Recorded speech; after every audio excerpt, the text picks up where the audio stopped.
Are you a podcaster? Maybe you've got that big idea and you're looking for a network to join. The multi-award-winning Ozcast Network can get your content to eyes and ears all over the world.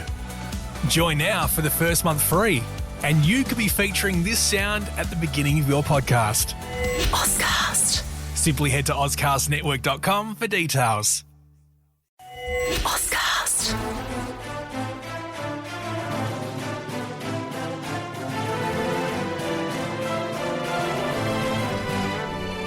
Okay, so today we're diving into some recent comments by Donald Trump, specifically about trade. All right. And we're going to be looking at some excerpts from a CNBC interview he did, and really trying to understand, what is he saying about tariffs and the future of international trade. That's good. And to keep things focused, we're going to be focusing mostly on his comments regarding China and Canada. Okay. So right away, one of the things that jumps out is how he frames these relationships really through the lens of trade and how he wants to use tariffs as this kind of strategic tool. Yeah, and it's interesting because right off the bat, he talks about wanting a good relationship with President Xi, with China. But then he immediately goes into talking about this $1 trillion trade deficit that he says is because of Biden. Right. Yeah. $1 trillion. He even says at one point like 1.2 trillion. Right. And he even brings up fentanyl, saying it's coming from China through Mexico and, causing a huge amount of deaths here in the U.S. Yeah. And it's interesting how he emphasizes that the death toll is way higher than what's being reported. Like 300,000, he says, versus, 115 to 125,000. Right. But his main point there seems to be that, China has this massive surplus with the U.S., which he clearly sees as a bad thing. Yeah. So what's your take on that? Like, what's the quick takeaway there for you? Well, I think he's basically hitting on this long-standing concern that the U.S. buys way more from China than it sells to them. Right. The exact numbers can get complicated because there are different ways of calculating them. Sure. But the basic idea is that there's a big imbalance there, and that's what he's really emphasizing. And he's kind of linking it to these bigger economic worries that a lot of people have. Okay, so moving on to the topic of tariffs themselves. Yeah. It sounds like there are all these industries that are trying to get exemptions from these tariffs. Yeah. And Trump's initial reaction seems to be like, well, if you start giving exemptions to one, then you have to give them to everyone. Right. He does mention giving a break to American car companies recently, though. Mm-hmm. But he really stresses that it was to help them, specifically not because he's changing his mind on tariffs. Right. But then he brings up this idea of flexibility. Yeah. What does that even mean? Yeah, what do you make of that? What does that tell us about his overall approach to tariffs? Well, it seems like he's saying he's open to making adjustments to tariffs. Okay. Maybe depending on the industry or the specific situation, like he's not totally rigid about it.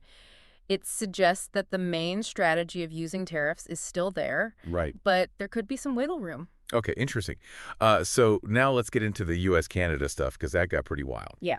He starts off by saying that Canada charges us these massive tariffs on dairy products, like 270%, he says, and even up to 400% on some other things. And he keeps saying nobody knows that. Right, right. And then he goes on to say that the U.S. doesn't even need anything from Canada, like cars or lumber or energy. Wow. And he even suggests that the U.S. is basically subsidizing Canada to the tune of like $200 billion a year. Yeah, he even jokes that Canada should just become a state. I mean, what's your reaction to all of that? It seems like he's painting a very different picture of the U.S.-Canada relationship than what we usually hear. Right. Yeah, I mean, the thing about those high tariff numbers he throws out, especially for dairy, that's tied to Canada's supply management system for that industry. Okay. And, when he says the U.S. doesn't need anything from Canada, I think that really overlooks how interconnected our economies are. Like, our supply chains are so intertwined. Totally. I mean, even the idea that the U.S. is single-handedly propping up Canada's economy, it's just a very different perspective. It is a very different take, for sure. Okay, so finally, let's talk about this idea of reciprocal tariffs. Okay. Basically, the concept is that, if China, let's say, charges the U.S. a 10% tariff on something, well, then the U.S. should just slap a 10% tariff right back at them. Right. Tit for tat. Exactly. And he brings up that flexibility thing again here. Yeah. So what do you think the strategy is behind that? Well, I think it's about trying to level the playing field. The idea is if you hit us with a tariff, we're going to hit you right back. Right. It's supposed to discourage other countries from putting high tariffs on U.S. goods in the first place. Okay. And I think the flexibility part means that it wouldn't necessarily be automatic. Right. Like, it wouldn't be a blind across the board thing. They'd be more strategic about it, adjusting things depending on the situation. Right, so they're kind of keeping their options open there. Exactly. Okay, so to sum up, we've got this potential for using these flexible reciprocal tariffs. There's this ongoing concern about the trade deficit with China and this whole fentanyl issue. Right. And then there are these really surprising claims about the U.S.-Canada trade relationship. Yeah, and I think this all brings up a really interesting question for everyone listening. In today's world where economies are so globalized, Right. what does fair trade even mean anymore? Yeah. And how are these different perspectives on trade going to shape how countries interact with each other in the future? That's a good question for sure. Yeah. All right. Well, that's going to wrap it up for today's deep dive. Thanks for listening. Thanks for having me. And we'll see you next time. See ya. Bye.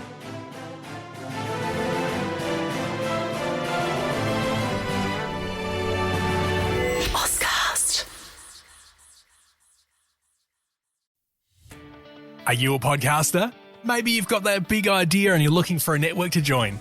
The multi-award-winning Ozcast network can get your content to eyes and ears all over the world.